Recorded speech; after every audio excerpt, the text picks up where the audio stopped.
Okay, cool. Cool. We are doing a mock instrument check ride. You ready? Think so. Let's do it. We'll see. All right. Well, firstly, how's your training going? Good. Training's going well. It's been hard, especially in the valley with the weather. Monsoon season, we're like right in the middle of it. So, Yeah. a lot of cancellations, a lot of interesting flights. It seems very Yeah. appropriate though with instrument. Right. That's why when you texted me today, you're like marginal VFR. I'm like, why you cancel? Yeah. I know, and I Yeah. looked too because our ETA into Yuma was about 2:30, and the TAF was saying like marginal with like there was an air met, so like turbulence air met, all our routes were like unstable air, you know, What? That would have been. moisture. Yeah. Yeah. Oh, all right. All right. Well, cool. So you're getting close to your check ride. I'm getting close to my check ride. Um, We're both getting our IFR rating, but when do we need an IFR rating? Why do we bother getting an IFR rating? What is it for? It allows us to fly obviously into weather, and then class alpha airspace. Okay. Does it allow anything else? Uh, with respect to commercial, it lets us fly passengers at night more than 50 nautical miles. Okay. Anything else? What else? You got the important ones, right? Active PIC, in instrument conditions, you can file an IFR flight plan. Mm-hmm. You're missing the special VFR at night. Okay. So special VFR at night in I think it's only in like class Delta and Charlie and stuff like that. But I mean if you're gonna be doing a special VFR at night, you might as well just file IFR and yeah. Yeah. But that is technically one of them. But yeah, good. What is your fuel planning minimums? Because it changes from VFR to IFR. Yeah. So fuel for day and night is gonna be 45 minutes extra or reserve. Yep. Um, and then if Extra, we found alternate, we're gonna want enough fuel to get to that alternate plus that 45 extra minutes. cool. That's good. Um, when oh, Hold on. My dad's calling. you're all good. You're all good.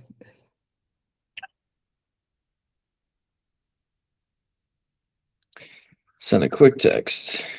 You're all good. All right. So when do you said when you go to your alternate, you need the extra 45 minutes past that. Um, when do you need an alternate though? If our destination airport is forecasting 2,000-foot ceilings or 3 statute miles or less, within 1 hour before or 1 hour after our ETA. Okay, good. Um, Sweet. Yeah. Let's see here. What is, man, this is all the generic stuff that you're just smashing, no issue. Okay, let's say let's say we did 5 approaches within the last 7 months. Are we legal to fly? No, we're not legal. What do we need in order to be legal under IFR? We need 6 approaches as well as any sort of hold and then tracking and intercepting radials or any nav aid, which I did Mhm. read counts as so one of those 6 approaches would count for that tracking, intercepting, and nav aid. Yeah, if it's the like a VOR approach. Okay, Yeah. yeah. Yeah. Um, Good. What happens if you go past the 6 months? So let's just say, yeah, you did the 5 approaches in the last 7 months. What do we need to do in order to get current again? We got to get those requirements in for the currency and legality within 6 months. So you have a total of 12 months before you have to go to your proficiency check, Yep. retrain, whatever it is, which yeah.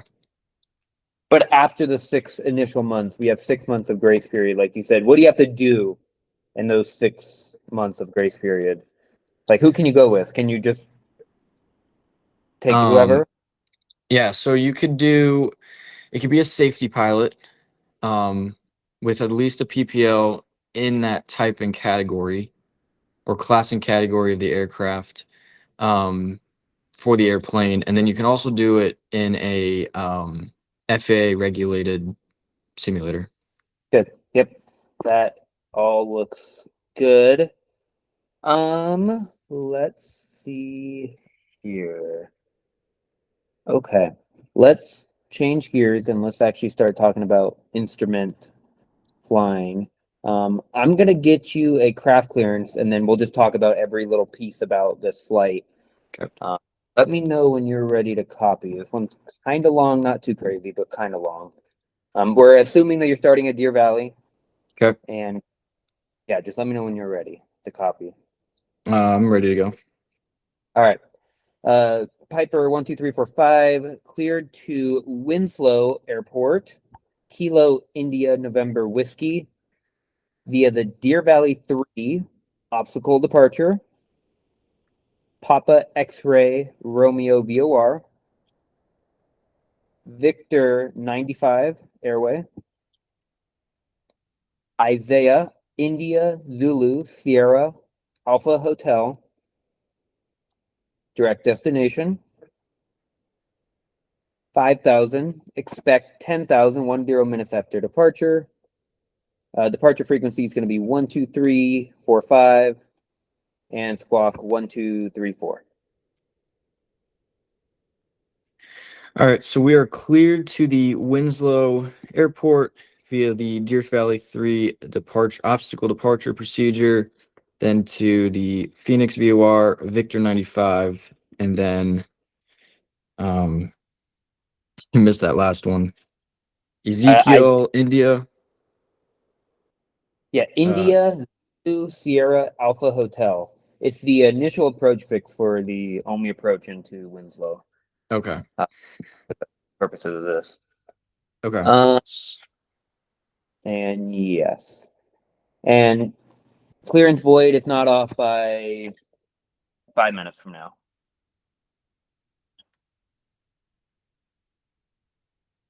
All right, so yeah, we got that route.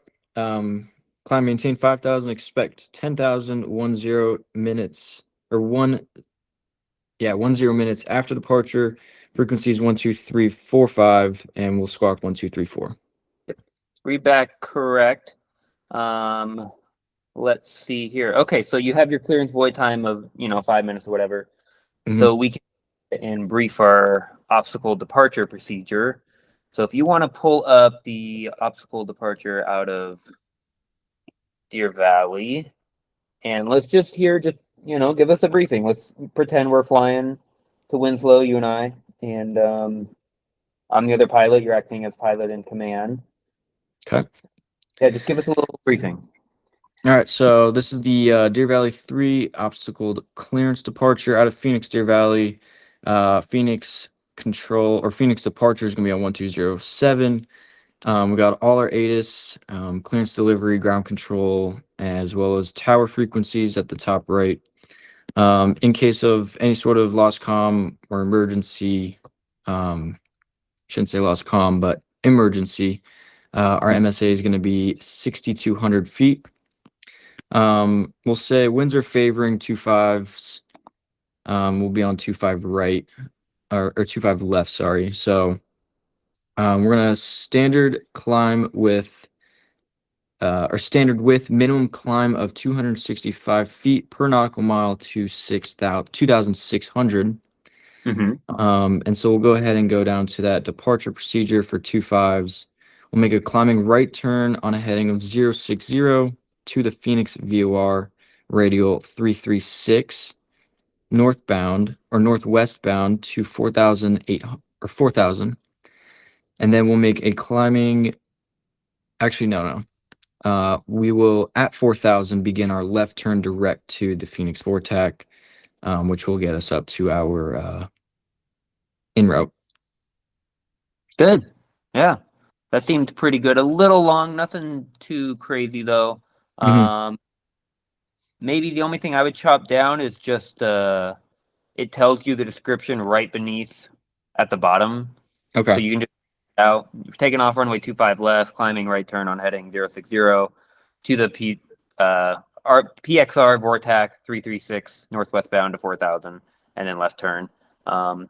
It literally tells you it, and I just read that, and it's just easier than trying Okay. to keep these. Yeah. Um, these altitudes up here, the 2,200 and the 4,000 feet. Are those minimums? Are those maximums? Do we have to be below them? Do we have to be at them? Do we have to be above them? We have to be at or above them when we start any sort of turn. So that well, that's Mhm. sevens. So 2-5, we would just initially climb to 4,000 to intercept that 336. Keep that Mhm. climb going to 4,000, then we'll direct to Phoenix VOR. Okay, yeah. Those are just minimum altitudes. You just have to be at least that. I don't know if you've experienced other departure procedures, but some of them don't have a lot of turns. Some of them are basically straight out, and they're just Yeah. minimums. Okay. Necessarily before, but for this one it is. So yeah, very good. What does the let's see here. I noticed Deer Valley had other instrument departure procedures. What is the difference between all the other ones and this one that says obstacle? So there's two types. Well, there's a couple types. At Deer Valley specifically, we Well, let's have. general two types: the Okay. obstacle and the what? We have the standard instrument departure or SIDS. Mm-hmm. What's the difference between those? SIDS basically reduce ATC and pilot workload. Traffic flow increases, just more efficient. Okay. And how do you know if you're on an obstacle procedure versus a SID? You will be assigned a SID unless otherwise Mm-hmm. stated in your brief or in your flight plan, your IFR flight plan. Right. Okay, yeah, that's good. It just says obstacle at the top of the page. Okay. Um, and then obstacle procedures always have a second page to them, which is the all the obstacles telling you where they are. But Okay.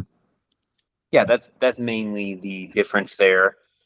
Let's see, what else did I have? Okay, yeah, you're so you said we're gonna climb out for you said we're gonna take off 25 left with a standard climb of 265 feet per nautical mile. How did we determine what our feet per nautical mile can be? Because let's look at runway 7 right. Let's say we got a sign 7 right. Do you think we could do 7 right? Probably not. Okay. And so Not in the what summer, at least. are we expecting, or feet per nautical mile are you expecting in your plane, and how did you calculate that? You take the feet per minute rate of climb, Mhm. divided that by your ground speed divided by 60. Okay, that's a way to do Um, it. Um, do you reference a chart of any kind? mhm. What Yeah, chart? I use in my school's AOM, we have a rate of climb chart that Oh, lets me um let's see. Yeah, so we use the outside air temp and then altitudes that you are expecting to climb to. And then it gives you that rate of climb. And so I right, take that rate of climb and then do our calculations to get that feet per nautical mile. cool. Have you heard of the DTPS, the Digital Terminal Procedures Supplemental? Yes, I believe so. I think I have it in my documents. Let me see. Go ahead and pull that up if you can find it. Yeah, I got Uh, it. Cool. Yeah, the last two pages here are a easy conversion table where it's essentially the same thing. So for us who aren't flying as expensive aircraft, don't have that table. Um, we have the ground speed, the angle, and the feet per nautical mile, and we just kind of cross-reference these two tables, and we get what our feet per minute should be, and we can know. Hmm. Yeah. So the last 2 pages of that document are those calculations.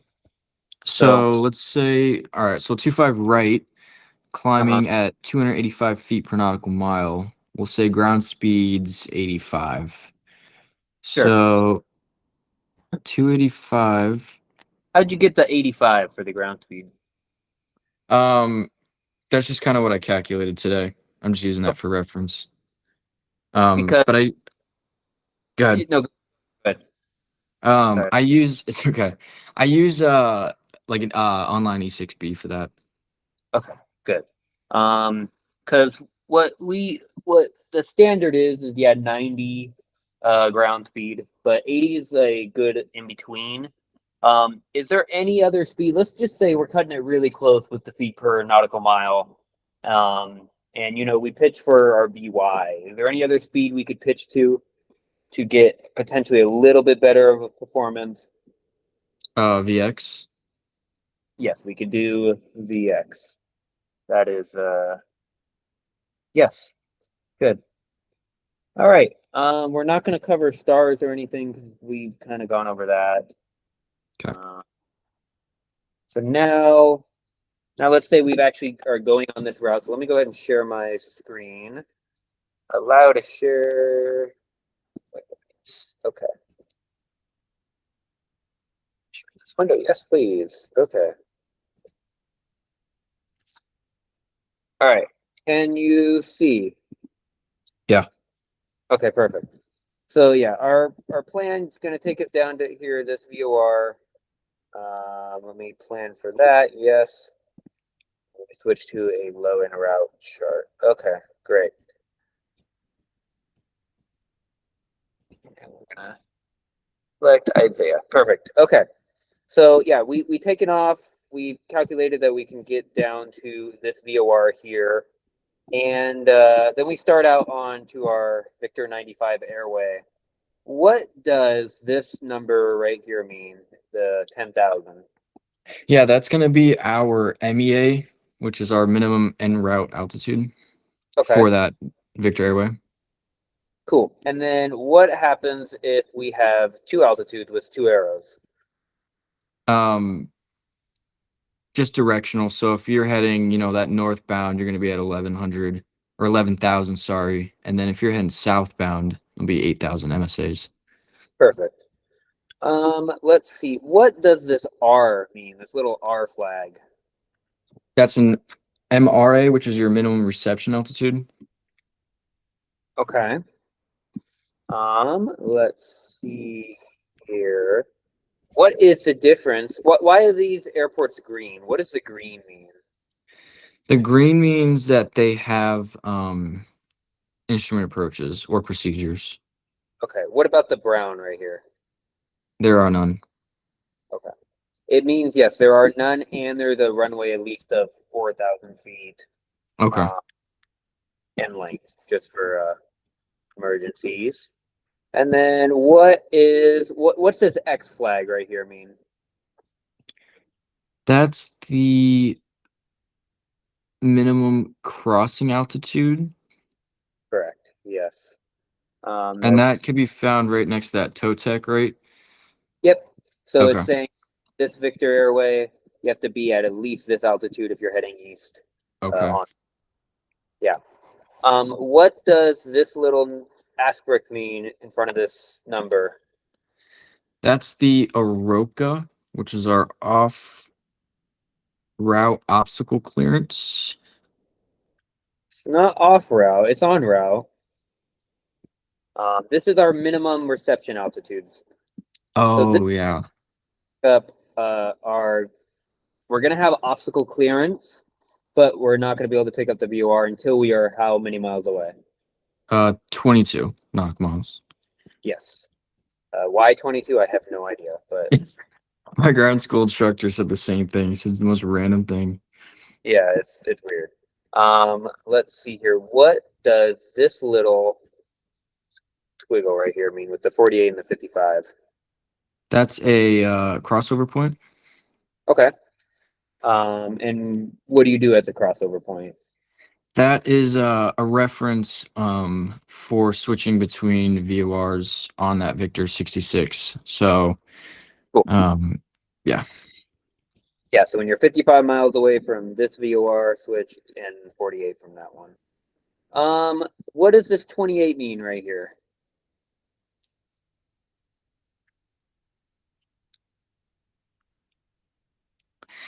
Is that the leg from Wheats to 48 to the crossover point? So this is the length of this specific segment in altitude in nautical miles. So we can see down here, there is a crossing altitude, the X, right? Mm-hmm. And we can see that the different segments, so 16, 12, 6, 12, 28 between this point and this point. So these are the different segment lengths, these numbers down here. Okay. Let's see. What does this 103 mean in the box, or the 71 up here? That's the total leg of Victor 66 between those two nav aids. Good, good, good. Okay. Let's see here. Trying to find. Okay, what is? What is this blue right here? Why is this one blue and the other one black? That is a low en route um, GPS, so a T route for Okay. low altitudes. Yep. So that's a Tango route, and these are Victor routes. Let's see here. That's good. So I had a See. question on the T routes. There, you got that MSA 5000, or not MSA, the MEA Yeah. 5000 Golf. I know that stands for GPS, right? Yep. Yeah. Like So if yes, and you're on this route, you can go to 5,000. This is the minimum in route altitude. versus tracking radials or Correct. okay. Why is it different?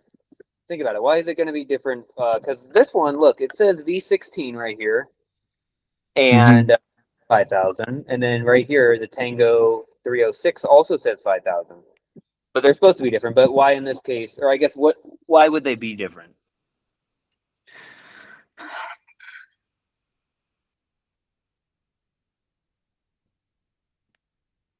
Or I guess Mm, let me put it a different way. Um, when we have a Victor airway, what does this number do? The one with the asterisk again. that guarantees us obstacle clearance and then signal coverage within that 22 nautical miles. Do we have to worry about single coverage necessarily speaking when we're using GPS? Do we have to No. worry about? No, right. So that would be why. Most of the time they're going to be lower than these, but I guess in this scenario it's the same. Let me see if I can find one that's going to be lower. Maybe if we go somewhere out west. Um, but that's just it. Because it's GPS, we're allowed to go lower. We can fly significantly lower. Here we go. Here's a good example. Um, if we're doing a Victor route, we're using the airways, using the VORs. We have to be in reception coverage of those VORs, right?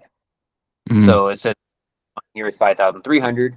But if we go down to, if we're using the GPS is available worldwide and, Okay. at any ground, wherever. So we can go down to 5,000 here for this one. And chances are this is just has to do with like obstacle coverage. Okay. Just because of Right. those line of sight errors for the VORs, maybe. Well, let's talk about that. What are the errors with the VOR? Um, you have the area of ambiguity, um, Mm-hmm. line of sight, obviously, as well as that cone of confusion. And then reverse sensing if you're using a CDI. Good. That is good. What are these little diamond shaped things opposed to these triangles here? The diamonds are GPS waypoints, Correct? and the triangles are just waypoints. They're Victor waypoints. Yep. And then you missed this one earlier. I was gonna see you hit yourself, but that's okay. This R flag. Um,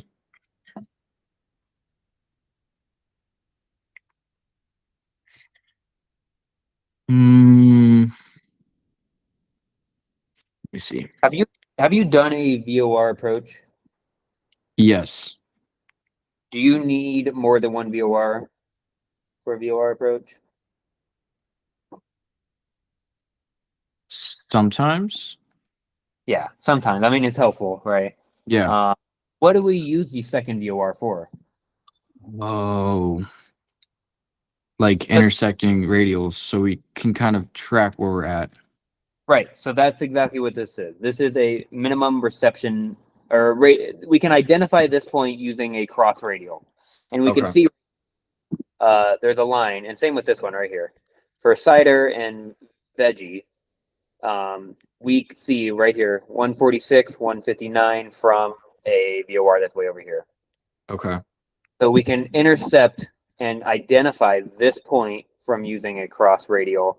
Right here it says minimum reception altitude for this point is 7,000. So we can see minimum en route altitude for this airway, just generally speaking, that we're going to be traveling on 6,000. But if we want to be able to identify this because of how far away, this VOR is, Mm-hmm. we have at 7,000. So yeah, all these R's are going to be waypoints that you can identify using other radial. Same thing right here. Yep. Cool. And even if like right here, we can identify this one. This one, there is no MRA because it's at the same altitude as you're automatically have to be at. So yeah, that's how you identify those. Let's see here. What does the blue airport mean? Why is this one blue? That's a delta. Or I mean more specifically, why is the not the airspace, but I mean Oh. right here, this blue. Why is it in blue as opposed to green down here? So we said that the green has instrument procedures. Correct. The blue,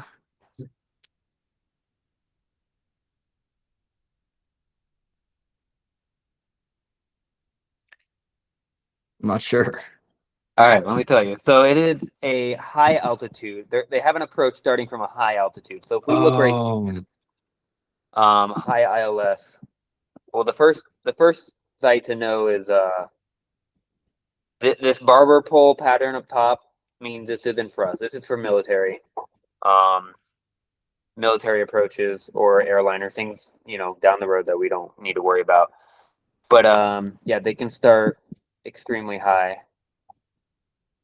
and yeah, like this one starts at 12,000 feet, which okay. is yeah, quite up there. And I know the one up by us. Let's see here. See if I can find where it is. Nellis Air Force Base. Yes. If we do the high,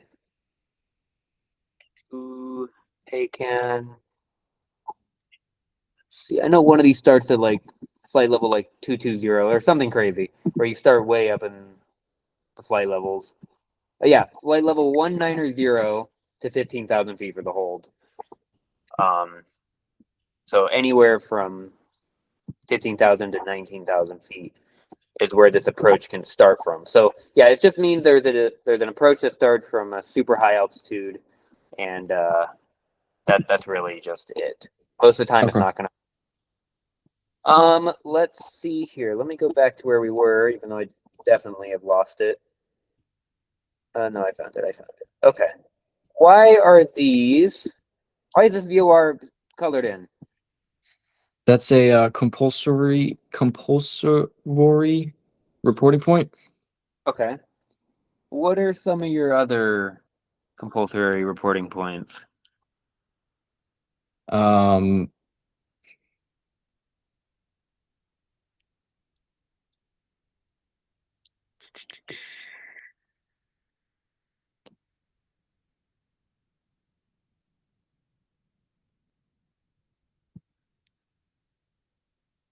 is that the marvelous VFR C500? Yep. Okay. Yeah. So let's just say, radar contact or radar lost. Please advise your compulsory reporting points. So you're gonna have missed approach.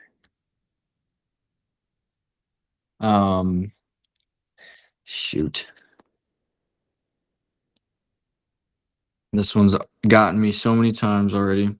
Oh, this one's the one that I struggle with. You want me to help you out with it?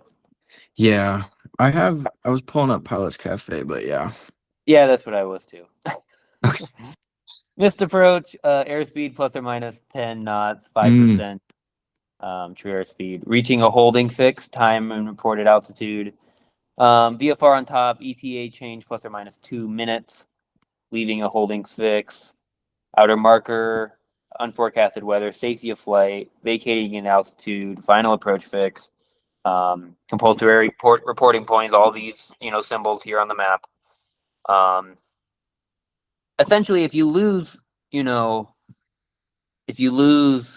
your radar coverage, you might as well just start reporting everything. Yeah. Yeah, just to be extra safe.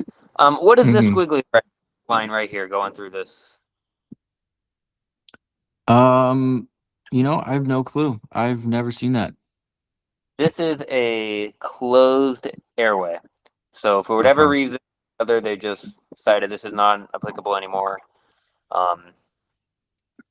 Why they don't just get rid of it and instead put a line through it, I have no idea. But just this is closed, so don't use it. Let's see here. Everything else seems pretty good. What are these IR and why do they have weird shapes? It's like brown.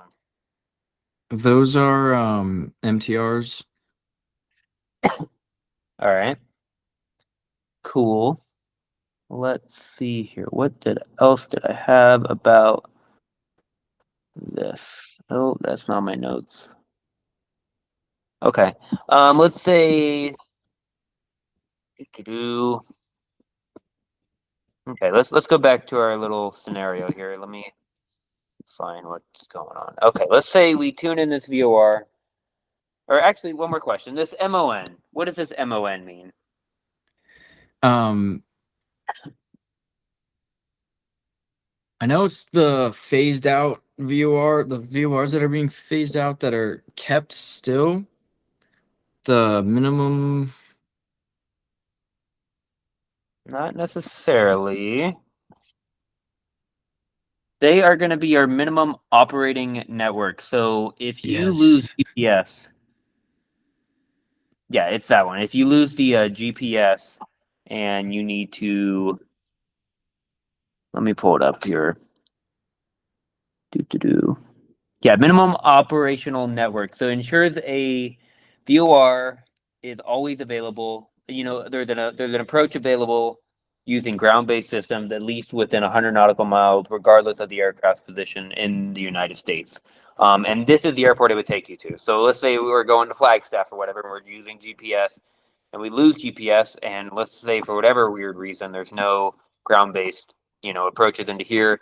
We know we can at least get to Winslow because they have a ground-based Okay. approach that will get us into there. Yeah, within 100 nautical miles. So there's always going to be one about 100 miles. Yeah. So that's So it has ground-based approaches within 100 nautical miles of each other. yeah, roughly. You're always going to be within at least 100 nautical miles from an MON Okay. airport. Um. So okay, so we know GPS failure. That's not great. Um. But technically, VORs are still the standard for navigation. Technically, GPS is not the only form of navigation. But let's say you use this VOR and you go to identify it, because technically we're supposed to be identifying these, the little beep beep boop boops. What happens if you tune this frequency in for this VOR right here, 122.6? Are we able to use this for navigation? if we don't hear the beep beep boop boops? No. No. Okay, good. Let's see here. That all sounds good. So yeah, let's just say we are now on this airway, Victor 95 at 10,000 feet minimum. And air traffic control says, maybe we're passing right through here, or whatever. We're passing through bulk. And air traffic control says we need you up to 14,000 feet for traffic. Can we accept that? No. Why not? Performance. Performance. Okay. Any other reason? We are heading northeast, so we want to be at one of those odd 1,000 altitudes. Okay. But what if they specifically asked you 14,000 feet?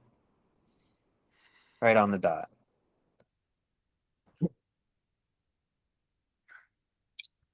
I mean, they're asking you.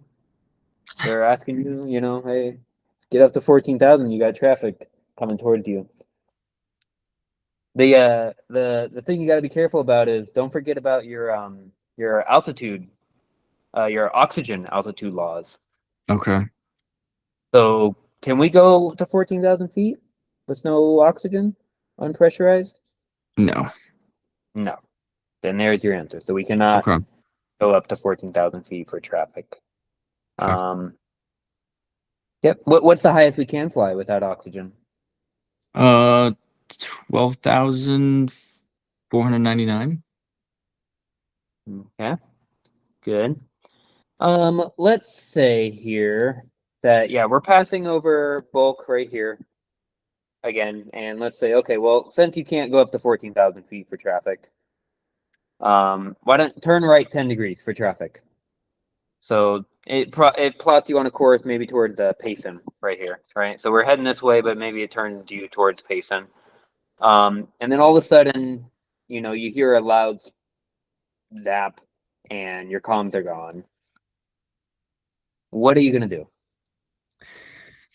So we're gonna climb, maintain, or whatever. So we're gonna pick an altitude. So it's gonna be the highest of our either last assigned altitude from ATC, the MEA, or expected altitudes.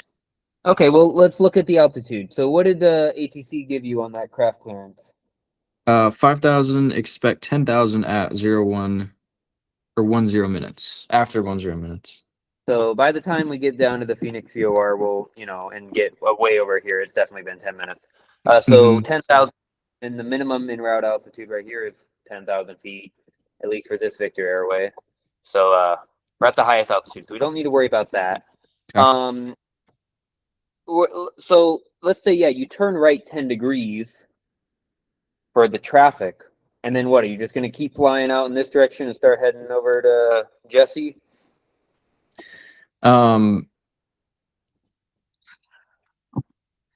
We would. They told you, okay, because you can't go up for traffic, we just turn right for traffic. What would you do? Fly that 10 degrees and then For how long? 5 minutes. 5 minutes. Wow. Okay. This one got me, I'm not gonna lie. You just wait until the traffic passes, and then you head back to your assigned altitude or your Okay. assigned. Okay. So this is our route that we're supposed to be following. And think about it. I mean, if we're out in the practice area, someone is coming at us, we just move right and we go right back to where we were. So expect that. I know a lot of DPs are using that. Okay, you turn right 10 degrees or left 10 degrees traffic, and then boom, your comms are out right then and there. And what they want to hear is just say, well, I'm gonna check for traffic, using ADSB or whatever systems. Once they pass, head back onto our course. So okay, good. So we got the altitude. We got the what route are we gonna get to? Where are we gonna go? Where are we gonna go to? Our clearance limit. Boss comms. We're not able to hear anybody. They're not able to talk to us. We want to go to our clearance limit. Okay, what was our clearance limit? Or what was the last thing I gave you? Winslow? Winslow. Or yeah, cleared to Winslow. Okay. Um, do you have an initial approach fix in your flight plan at all? We do. Okay. Well, if you have an initial approach fix, then you can start the approach from where, an initial approach fix starts from. Okay. But let's say you didn't have the initial approach fix. Let's just say you were following this route and I just cleared you direct to Winslow. What would you do then? Because We would technically, then yeah. we would then fly to our clearance limit, which Winslow, and then at our expected, we try and time it, but it is kind of an emergency, so Mm-hmm. especially in IFR, lost comms is pretty serious. So fly to Winslow, and then um you would then start you would then go to a point where an approach starts Mm-hmm. at your expected time. Okay, well, let's say we get to Winslow, we're 10 minutes early. What are we going to do? We could hold. Hold where? Um, maybe any published holds that maybe over there, Well, the or closest published hold is going to be way over here by Flagstaff, hmm, and that's 29 miles away. hold over So, the airport. yep. So hold, unpublished hold over the airport Okay. um, at, your altitude until we reach our ETA, and then we can make our way to an initial approach fix, and then, start an approach. Okay. So, yeah, that's how it goes. And then, of course, when we're under lost comms, what do we squawk? 7600. Good. 7600, and of course we'll be troubleshooting the whole way there. Mm-hmm. Chance if we have a lost comms, especially in general aviation, it's probably just radios or mountain terrain, whatever. Yeah. But if you have an actual lost comm and your comms like genuinely break, then chances are you have an electrical failure.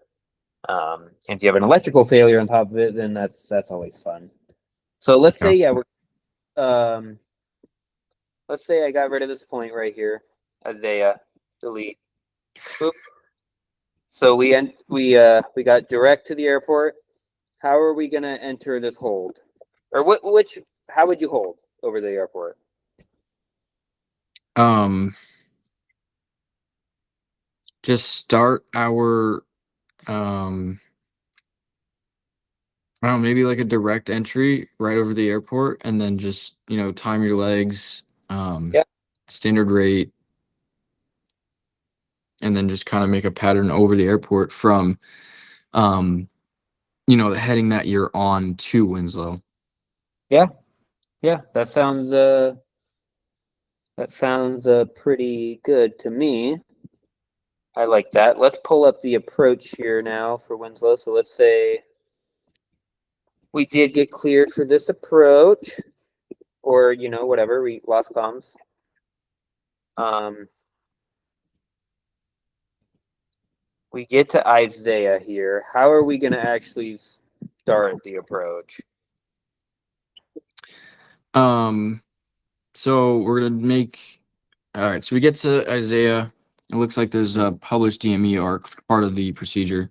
So we Yep. would Arc. yeah. So initial turning 90 degrees left of where whatever heading we're on or course, and then Mm-hmm. do your DME arc, turn 10, twist 10 to um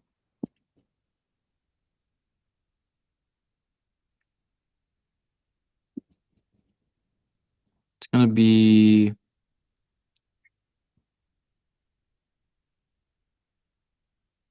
Yeah, you can pull uh up too. the 278 radial, and then we'll track that inbound to the Winslow VOR. Yeah. So we'll arc Yes. and then intercept the 278. 278 outbound or 98 inbound. Yeah. Okay, I see there's a hold right here over the actual BOR. Is that Mhm. required? The procedure No. turn? Why not? It's dashed. It's not solid bolded. Okay. And also right here it says no procedure turn. So chances are it's not a procedure turn unless you're like coming from the other direction, then you can, enter the hold here and then shoot it Yeah. in. Okay, good. Let's see here. For this DME arc, do you have to have a DME? Yes. You do. Are you sure? No. Um, No. You can use the GPS in lieu of DME. okay. So when I flew a DME arc into I don't know where it was, but when I flew a DME arc, we just loaded up the nearest page, which showed all the nearest VORs, and we just followed that. It just showed us our distance away from that, and we just said, okay, keep 10 nautical miles away from that VOR, and that's how Yeah. we did. So okay. How about you give us a briefing for this approach, and then we'll just talk about briefings and or approaches, and then I guess we can be done. Okay. Yeah, I don't know how So much time more you have, but I'm probably good till 6. 5:45, Cool. 6. Yeah. We can find some things to dig into. Yeah. Yeah, give us this briefing approach. You can go ahead and pull it up on your for flight, and let's just pretend we're getting to Isaiah. Let's just say we're under the lost comm scenario. But you did file for that initial approach fix, so we're able to get to Isaiah. And you know what? Let's brief it as if we're gonna get there 5 minutes early. 5 minutes early to Isaiah. And what would you do then? So brief that approach as if I'm sitting next to you in the cockpit and we're trying to figure this out. Okay. So, all right. So this is the VOR GPS to runway 11 into Winslow. Expires September 3rd, 2026. So the plate is valid. Our VORTAC frequency is going to be 1126. Approach course is going to be 106. We have 7,100 feet of available landing length. Non-standard takeoff and non-standard alternate. We got for our notes runway 11 straight in and circling to runway 4 air not available at night, and then helicopter blah blah blah. We got our weather frequency center and Unicom. All right, so we lost comms. We're heading to Isaiah, which is our clearance limit, right? Yep, just for now. Yep. Okay. So get to Isaiah. Before then, we want to make sure we get our. Actually, we can't get weather. So we get to Isaiah 5 minutes early. We would want to hold at Isaiah and start our approach at our ETA. Yep. So we'll hold for 5 minutes, which I feel like in a real lost comm scenario, especially in some, pretty gnarly weather, I feel like we could probably avoid that just trying to get down. But I feel like that's all situational. Talk about it after. Yep. Yeah. All right. So we'll start our DME arc, intercept the 278 radial or 098 inbound. That's going to take us now. We'll go down to our profile now that we're in the approach. So yeah, Isaiah, that's the procedure turn. We don't need that. We would then descend down to 6,200, which is the India November Whiskey VOR, also our initial approach fix. And then a turn to the right to 106, down to our missed approach, which is runway 11. Okay. And then we got Anything? all our minimums and stuff.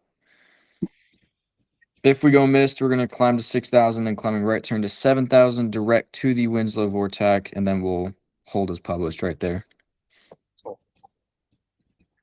Alrighty. That seems pretty good. There's a couple things that you said that we'll talk about. Firstly, Okay. you said the approach right here, or this point with your initial approach point. That's not your initial, that's your final. Final, yeah. Sorry.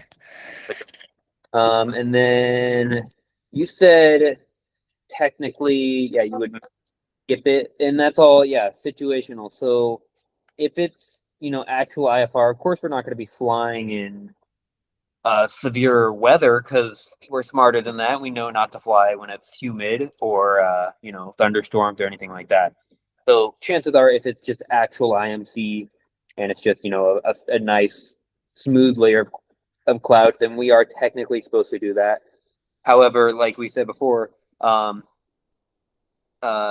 it's all situational. Let's say you get to Isaiah and it's VFR. It's perfectly VFR. You can see the airport on the ground. What do you do? We'll hold. You're still under the lost comms, but you get to Isaiah, 5 minutes early, and we can see the airport. It's completely clear in a million. We'd still hold and do the lost comm, hold for 5 minutes and then start our approach then. Okay. Well, if at any point we are under lost communications, if we're under VFR, we can just terminate the flight under VFR. We can just forget everything IFR and just go Okay. straight. Yeah. So, Would yeah. we have to cancel the flight plan or just terminate Well, the approach still on a no, filed? huh? God. Would we I, would we would we cancel the flight plan or cancel the approach, but we still have the IFR flight plan filed? well, how would you cancel the approach, or how would you even cancel? How would you do it? How would you go about that if you have lost comms? Um, that's true. Yeah, there's not really a good way. Yeah. So, I mean, we're Okay. squawk 100, so that is a lost comms Yeah. squawk. Our ATC is going to see that. They know what's going on. And actually, from talking to a couple other pilots and actually talking to ATC, they want you to terminate as soon as you can. Okay. Think about it. All the other traffic that's in the area is under IFR. And if you're continuing to hold there, I mean, out here in Winslow, we know there's nobody. But let's say we're going into a busy airport, at least, as we start flying more professionally, we get to busier airports or whatever. Yeah. They're going to have to start moving other people out of the way, vectoring them around you. They don't necessarily know exactly what you're doing. They know you're going to go to you're up to your clearance limit, hold, and get down to the runway. But then, okay, let's say you get down to the runway and minimums are, the weather is below minimums. Then you got to go missed. You got to get to your alternate, all under lost comms. ATC, doesn't really know which route you're going to take to get your alternate. So they're trying to Yeah. vector everything. So just to make it easier for everybody, if you're under VFR, just end it under VFR. Don't worry about anything else. You can call the tower once you get on the ground. Okay. And let them know you made it. But then that's the other thing. So you said, yeah, we can't get the weather when we're sitting on the frequency because, well, our frequencies are dead. You might be able to get ADS-B weather, at least to give you a general idea of what is happening at the airport. And that's something to know about, is make sure that if you have one of those portable ADS-B in things, there's a layer on ForeFlight that you can activate to Okay. get the weather, or at least a radar picture or something. Get any type of information any way possible. So just utilizing all our resources, pretty much everything Yeah, we've got. even then, when you have lost comms, I mean, chances are it's just obstruction. But I mean, use your phone, use your handheld. Try another person's phone. Try swapping the headsets. Try pushing the button on the other side of the cockpit. Everything. You do what you got to do Yeah. to get back into communication. But like I said before, let's just say worst case scenario. Well, yeah, worst case scenario is okay. We're under lost comms. Let's take it even a step further. We're under lost,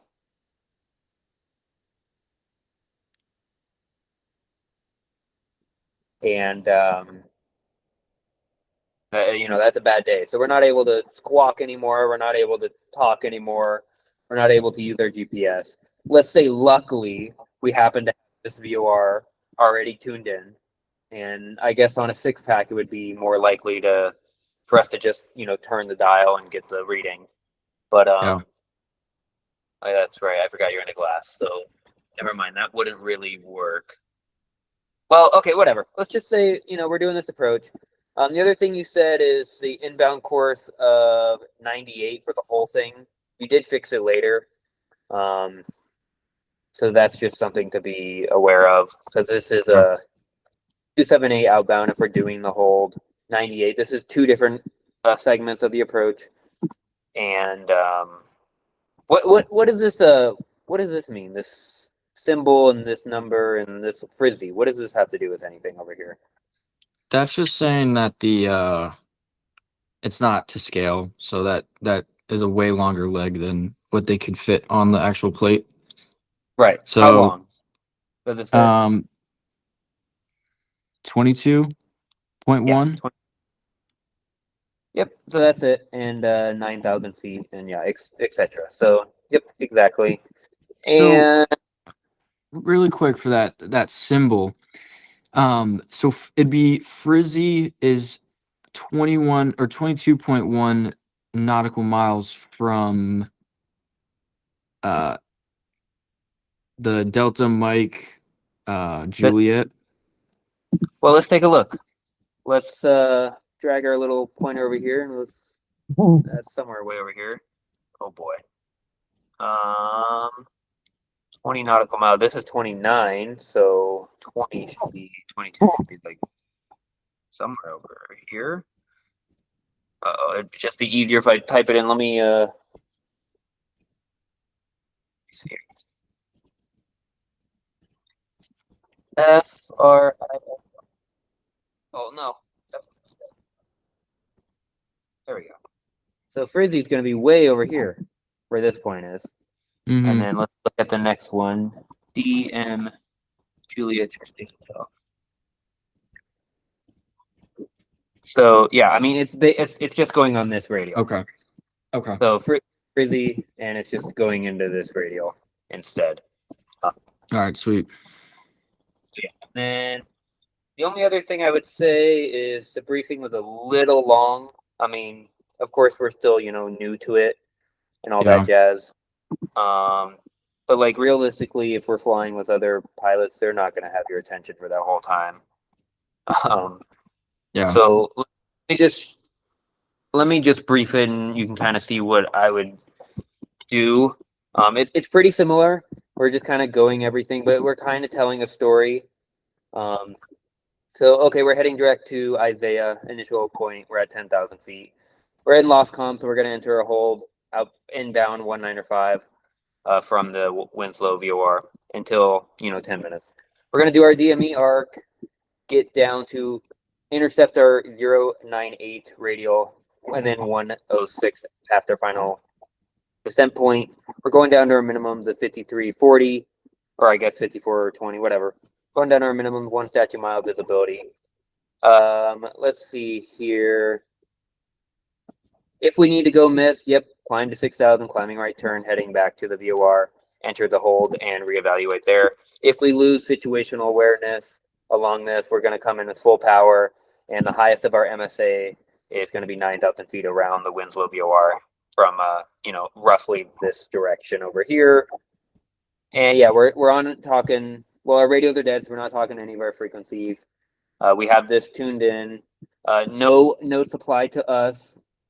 Let's just say we're doing it at day, so no node supply to us. Just get that out of the way. Touchdown landing this, runway length 7,100 feet. Plenty of performance. Don't need to worry about performance. Let's say we get down to our minimums and we see the running rabbit lights. I'll ask you. Oh yeah, you know what? We get down to yeah. I'll ask you. We get down to our minimums here, 5340, right? We level off. We're a little bit of ways away, and we see the approach lights. The running rabbits. Can we descend further? No, but we can keep flying. Actually, no, we can descend to 100 feet. 100 feet. What? AGL, MSL. AGO. Above what? Oh, the threshold. What is the threshold? No, it's going to be above your touchdown zone elevation right here. Okay. And So if we have the runway lights, those running rabbits, let's say, we can descend down to 4,999. right, so 5,000, yeah. Yeah. Okay. So why is this different? Why is the airport elevation and the touchdown zone elevation different? I mean, it's only off by 42 feet. It could be sloped runways. That's it. Yeah. Slope runways. Not all runways are perfectly straight. Good. So yeah, let's say okay, we do this, we do that, we get down, we see the running rabbits. Let's say we don't see the running rabbits. What do we need to see in order to get down to the runway? We're at our altitude right here, 5,340, and what do we need to see? There's a couple things we can look out for. The red terminating bars, which will be part Okay. of the ALS systems. Runway end identifier lights, any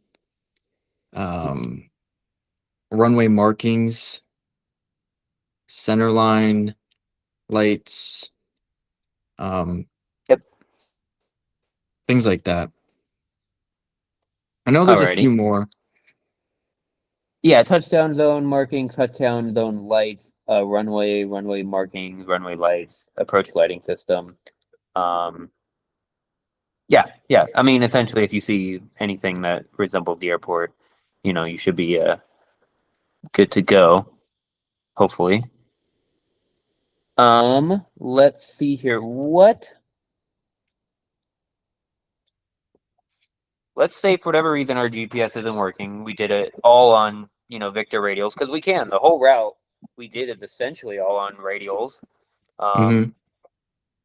So yeah, the whole route's on Victor Airways. And let's just say we're doing that. But we're gonna go down to our circling minimums. What does circling mean? What is this? How do you do a circle?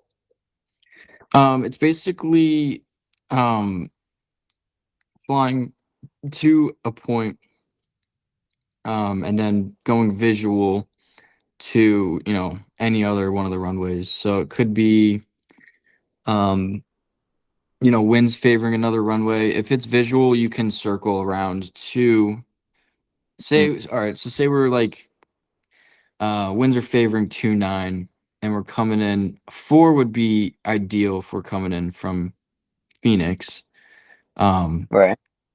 But if we have if the minimums are above or below the weather, we can then circle visually to 29. Yeah, so we can circle anywhere to the airport. Is there like a protected area for circling? Yeah, it's based on categories, the different categories of aircraft or minimum categories. Right. And what is it So, for? 1.3, 1.4 nautical miles. 1.3. And 3. from From the middle of the airport or from where? The runway, like the approach end of the runway. Yeah, from all runway approach ends. So Yeah. would be here, here, here, here, here, here. There's not a perfect circle. It's like some weird, little Yeah. pie shaped thingy. Okay, good. So this, oh, there we go. So this VOR approach, says runway 11, Mhm. right? Keep that in mind. Let me clear this route. We're gonna start looking at some other approaches. Let's look into approach into Scottsdale. I'm gonna grab a tissue really quick. All good. This VOR approach into Scottsdale. The other one said runway 11. Why does this one not say a runway? Would it only has circling minimum, so it's not to a particular runway, it just gets you Right. It's a certain number of degrees off from the center line of runway. 30. Yep. 30 degrees. Good job. So it'd be more. Because it's more than 30 degrees off center line, you're only They gonna don't. have. Okay. For specifically VOR approaches. And actually, same with RNAV approaches or even, other approaches like RNAV right here. This is an RNAV. Circling minimums, but it's RNAV. Says RNAV E into Scottsdale. So what's RNAV mean? GPS. RNAV does not mean GPS. RNAV is an area navigation, which Area GPS navigation. happens to fall under. And it can be multiple different types of area navigation. So it could be VOR, it could be DME, IRU system. Let me look this up here real quick. Let me show you what these systems look like. So you can have different systems that read different area navigations. Okay, this is not helpful. But here's one, I guess, for an example. This one shows all the different radial frequencies around. So RNAV is basically just a means of navigation. Correct. So RNAV is going to just be a type of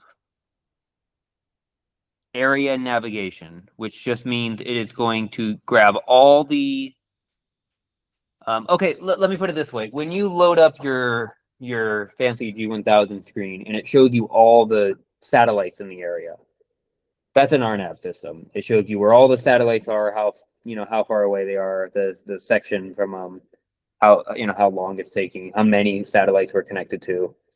Okay. And then same like when you go to your GPS and you look at all the VORs, it shows what all the VORs are. Okay. These are older technologies, like VOR. It's just a VOR that shows. It's just gathering all the VOR at the same time and determining where it is from that. You can have DME, and a CRJ 200 aircraft. Let me see if I can pull up a photo. CRJ 200.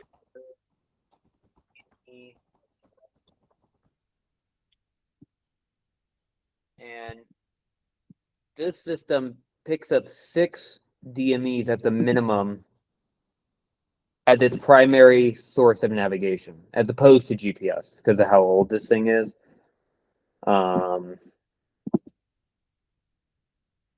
Let's see here.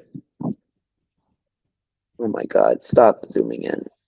It's going to be on one of these instruments, but essentially, yeah, it's just a DME or a VOR that shows where the other VORs are, and it's just a Okay. VOR. Yes, sir. And then just takes all that information and calculates where it is relative to Yeah, all it those just trying. DMs. Yeah, it just triangulates everything. So you can have DME, DME, VOR, VOR. You can have GPS, which is the most popular. You can also have IRUs and IRM, your initial reference maneuver measurement instruments, and it just says, well, because you were moving at this rate in this direction for this amount of time, you should be here. Those are super old. You're not going to see those anymore. But that's Yeah. technically a version of area navigation. So you could think of Yes, RNAV almost as like, very basically on our phone. Our phones have, all the locations of a Chick-fil-A. right. And so if it had that technology, it could pinpoint where you are from each location of a Chick-fil-A and put you there. Pretty much, it'd be a Chick-fil-A RNAV system. Yep. So All right. yeah, good. But yeah, All right, like I cool. said, the popular one is going to be GPS, and that's what we need to worry about. But just know that RNAV does not mean just GPS. RNAV is area navigation, which happens to fall over GPS. Okay. But since you brought GPS up, and we use satellites for GPS, how many satellites are required for 2D position or We just need latitude? three satellites, Okay, and then what about 3D position? 4 satellites. And what about RAIM? Or what is RAIM? And how many satellites does it need? RAIM is a radar autonomous integrity monitoring, Yep. and it utilizes 5 satellites to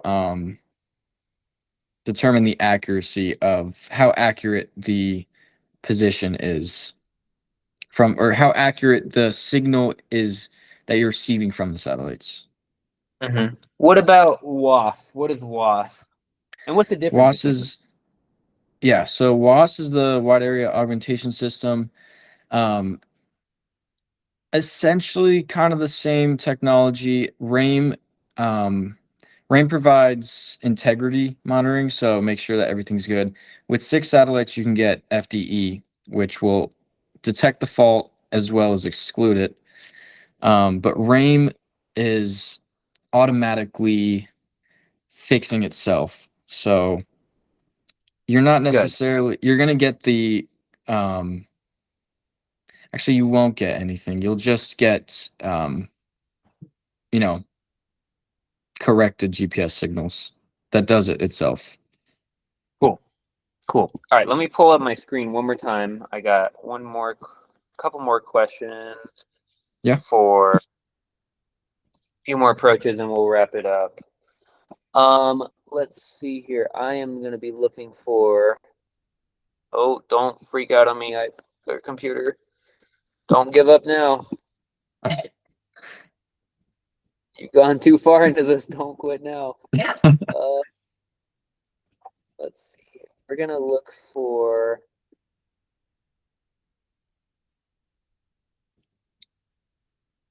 Damn, where did it go?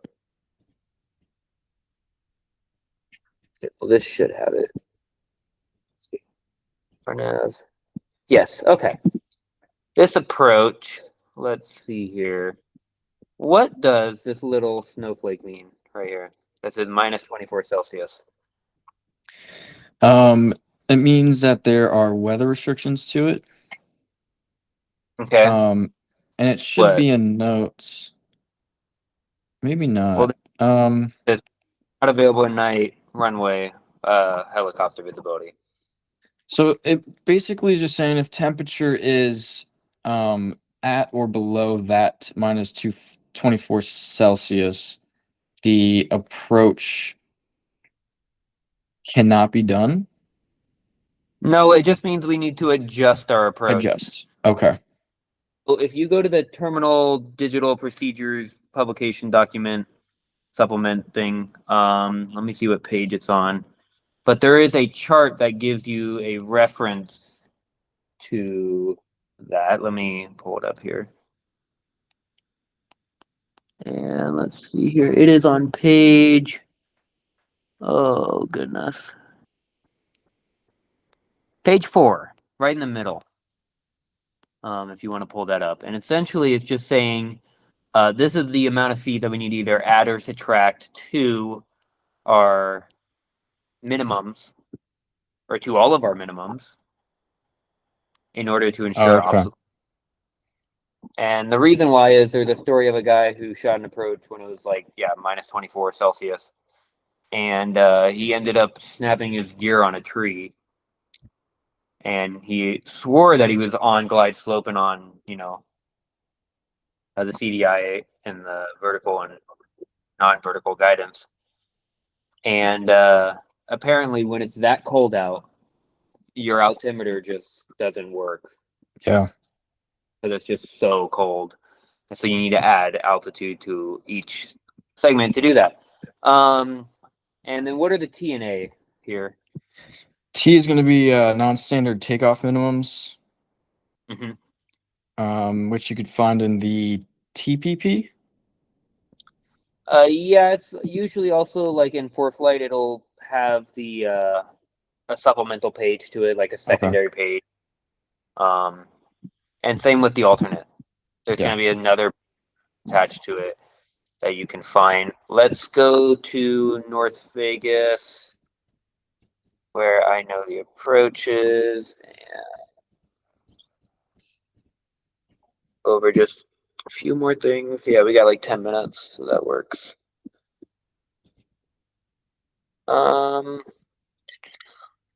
Okay. Let's say if you want to pull this up on your iPad, this will be easier. The ILS 1-2 left into North Las Vegas. It's Victor Golf Tango.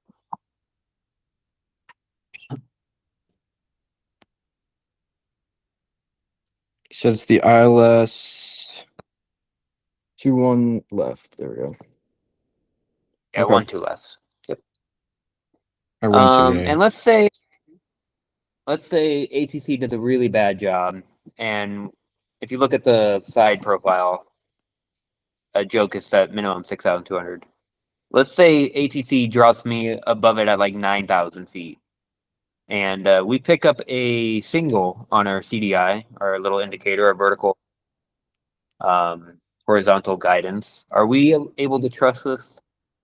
No. Why? False glide slope. Okay. What's the false guide slope? It could be terrain deflecting signals. You could be capturing the upper half and Mhm. middle of a glide slope. And how do we on a false glide slope? A greater than normal descent rate. So if we're on this glide slope and we're pitched down a lot, having to pull a lot of power, we could, obviously suspect something's wrong. And Well, how much um, relative? Because I mean, there's been times where you're a little high and you got to pitch down quite a bit. Do you have a general number in mind? a descent rate or Yeah, degrees, yeah, a descent rate. 6 degrees. Or what about a descent rate? Just relatively speaking. Um, It maybe a, should be like 1,200 feet. Like if you're going 1,200 feet, 1,500 feet descent rate to try to chase this thing, and you're full flaps, full idle, pitching down 20 degrees, then yeah, there's a problem. Um, okay. yeah. Looking at this approach, let's talk about a couple more things real quick. You can see we have different minimums. We have an ILS and a localizer. What's the difference between these two, other than just the 200-foot minimum difference? Yeah, so the ILS is going to give us that vertical guidance and our glide path. The localizer is only going to give us vertical guidance.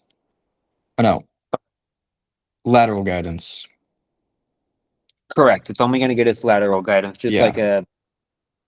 Um, Looking at the profile view here, what points are going to be required for, I guess, briefing or just identifying when you're on either an ILS or a localizer? Yeah, so if we're on the ILS, if we're shooting the ILS, we can expect at 5,200, we're gonna intercept glide slope. And then we don't have to, once we have glide slope, we don't have to worry about those step downs. That doesn't mean we should neglect it. We should still make sure, kind of cross-reference that, Yeah. at VEC Q, we're at 4,160 and not below that for any reason. Um, and then with the localizer, we're going to intercept, we're going to use that final approach fix at 5.5 at the KIGI. And then Mhm. we'll use step downs from there to VEGQ, JACPU, and then, those DME distances down Right. to So exactly. missed approach or It's minimums. localizer, you brief them all. If it's ILS, you really only have to worry about the intercept and then the final fix. What is this little triangle right here? That's the VDP, which is the visual descent point. Okay, and what does that mean? What do you do with that? We want to be at minimums at that VDP or before it. Sorry, we want to be at minimums before the VDP. And then at VDP, we can determine whether um, we can go missed, or if we go missed, or if we, can land.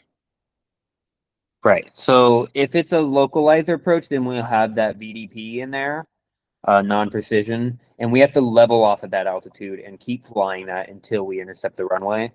The ILS does not necessarily have that VDP point. It's just going to bring us down to whatever the missed approach point is. And that's why there's the difference right here. If you look at my screen between the VDP and like the missed symbol. There's that little separation. It's not, too crazy.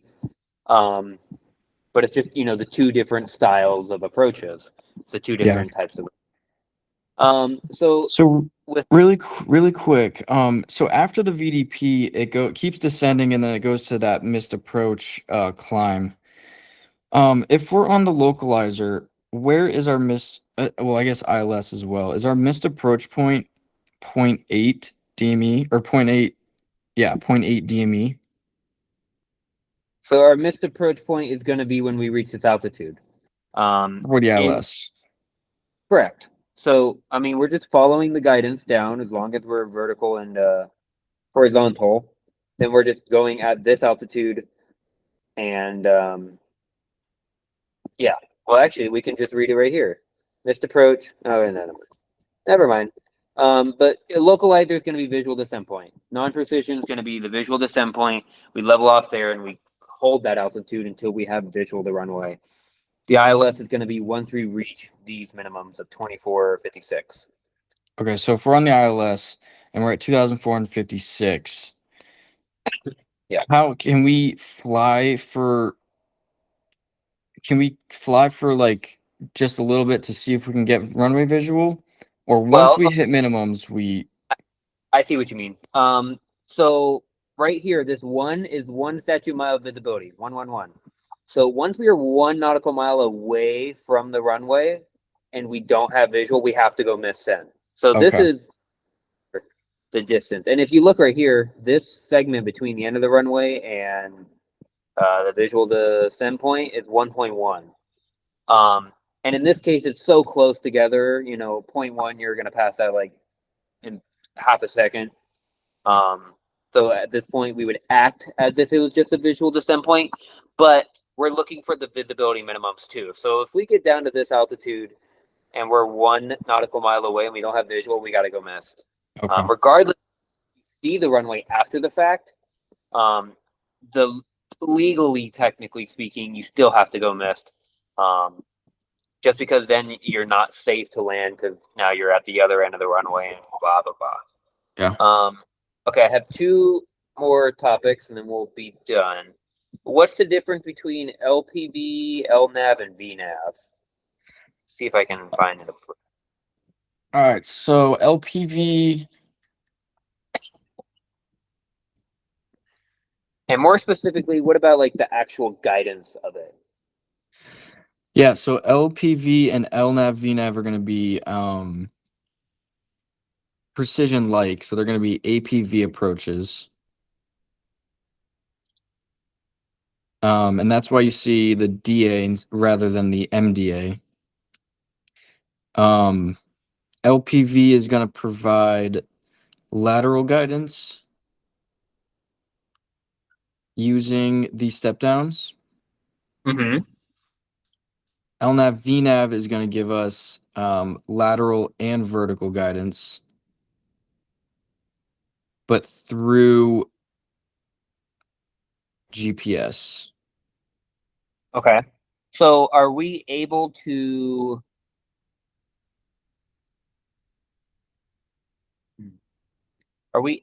use LNAV? Because if it does give us, or let's use LNAV VNAV, are we able to use that as technically a precision approach? No, because it doesn't give us The guarantee. it doesn't provide vertical guidance. Well, it does. So, well, right here, LNAV is going to be lateral navigation. VNAV is going to be vertical navigation. When you have LNAV/VNAV, technically, this is not a precision approach. It's going to act like a precision approach, but legally speaking, it's technically not. Okay. A precision this lateral plus vertical LPV right here, and this one we can treat as a precision approach, and that's why the minimums here are different. So, I mean, right here we have just the LNAV. This is actually a good example. Just the LNAV, which is just lateral navigation, right? We can treat this as like a VOR 2960. LNAV plus VNAV is going to give you that vertical. However, we're not, legally taking that as a precision approach. So its minimums are 2640. And then the lateral plus vertical, which is a official precision approach Okay. for, and that's why you have the lower minimums here. And Do the we only other, use do we what's use that? WAS for the LPV? Is that why we get lower minimums because it's more accurate? Yes, I think you nailed it right on the dot. Let me see here. As opposed to LNAV VNAV using just our GPS.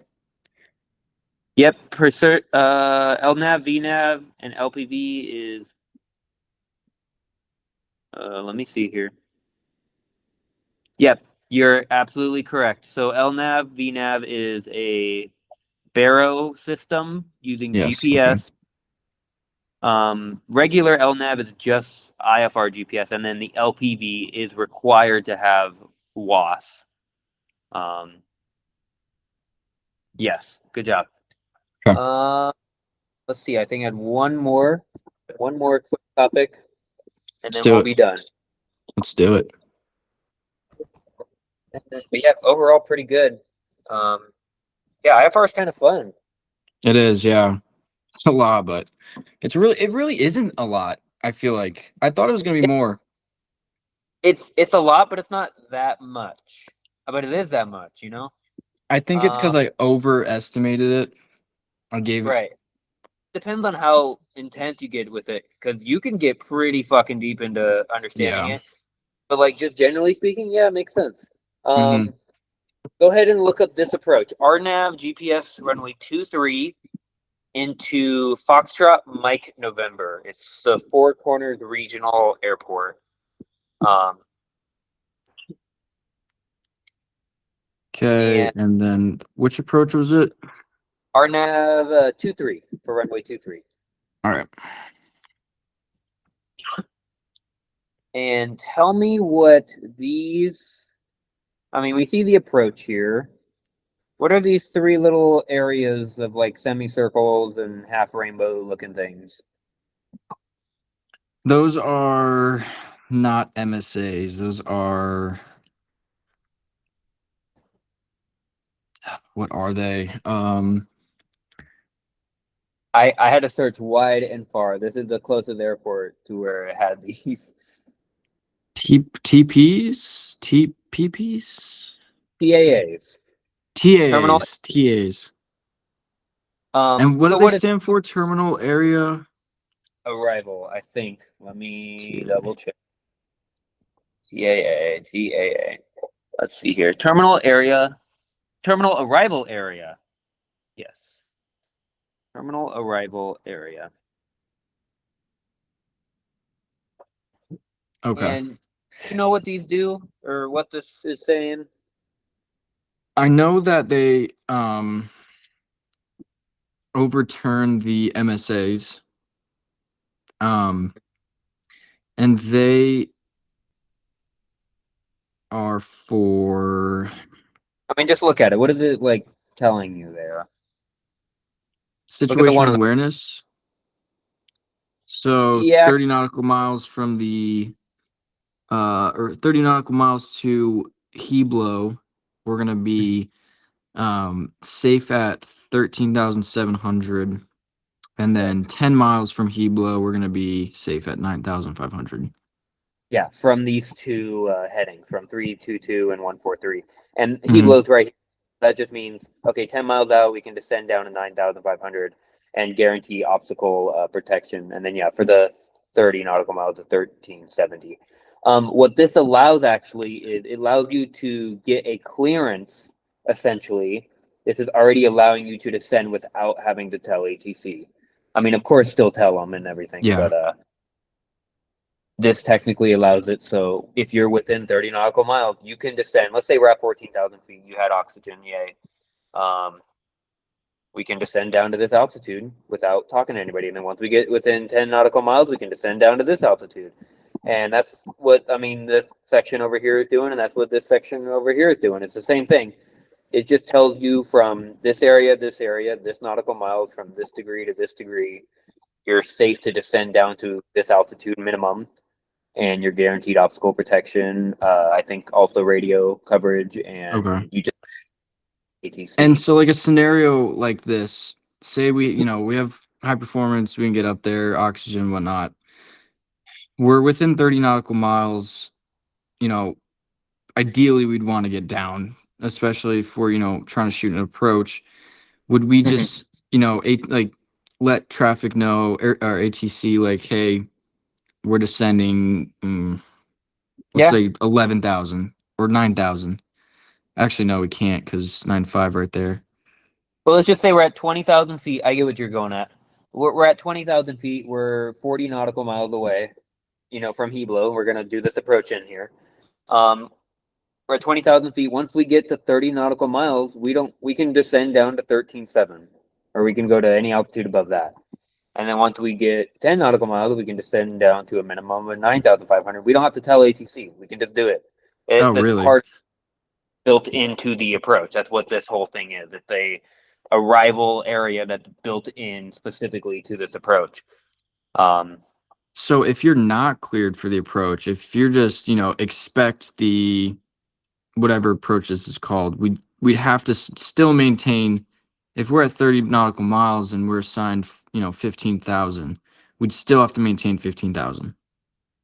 yeah, until they say you're clear for the approach. Or, I mean, if you ever run into these, and by the time we start flying even commercial and shit, we'll know more about it. But Yeah. just, you just ask ATC. Okay. But Okay. this is the only airport that I found that has this, or the closest one, and you can see it's in New Mexico. It's some random airport. So not going to be common to see these, at least at our stage. But yeah, we'll learn more about them once we get to like commercial and shit, because we're not Yeah. going to see them now.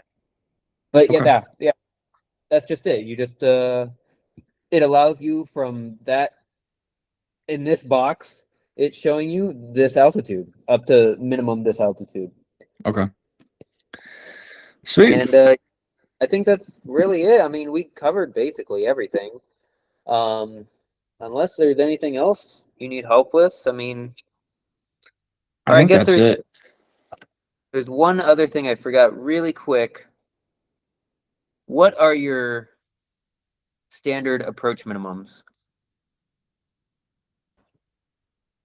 So, like when we're going to file for an alternate, Uh, what What are the minimums for like precision and non-precision?